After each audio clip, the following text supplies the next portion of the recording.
Peter spoke up. Explain this riddle to us. Jesus said, don't you understand that everything that goes into the mouth enters the stomach and goes out to the sewer? But what goes out of the mouth comes from the heart. I think you can see in like the world around you that many people are concerned about their hygiene rather than their bad talking habit. We're more concerned with if you're wearing your mask than the words that come out your mouth through the mask. I think we're cautious, but we're not careful with our words the same way we are with our hands. I remember growing up, it was a well-known, I guess, phrase, but when people were ready to fight, they would say, you can get these hands. And Jesus is talking to the church leaders, and he says to them, I know that you've washed them, but you have an unclean heart, thereby making your words unpure. And I want to suggest to you today that a lot of people connected to you, touching you, have unclean hands. You have to be careful of people that you let speak on you in form of touching you. If everybody cannot speak to the future that you hold in your mind, and so they'll tear it down with their hands by their mouth.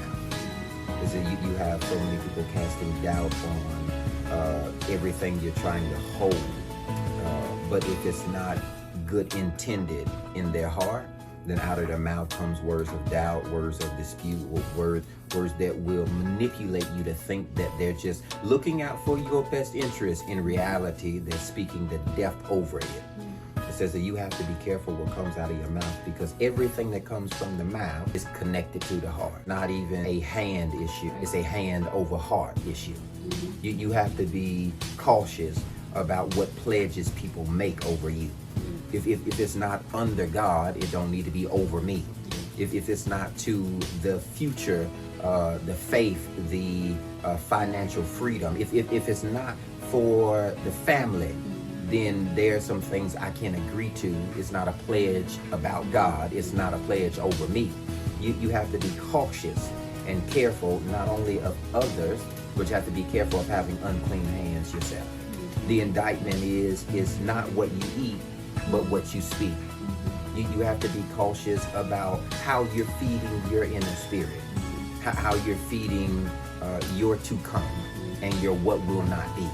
If you're only taking in of the company around you, the Bible says that bad company corrupts good character. Yeah. If you're only taking in all of the surroundings that are not good, at the end of the day, you'll be able to regurgitate only things that are not good. Right.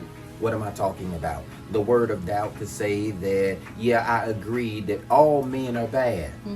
And you only see bad men because you've spoken bad man over you. Yeah. Now, this is not self-affirmation through spiritual, since this is self-declaration through the word being able to manifest. Yeah. We're talking about spiritual manifestation.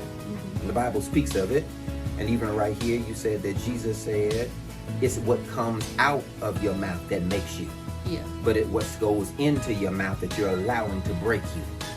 What are you eating that is destroying your habit of positive speaking?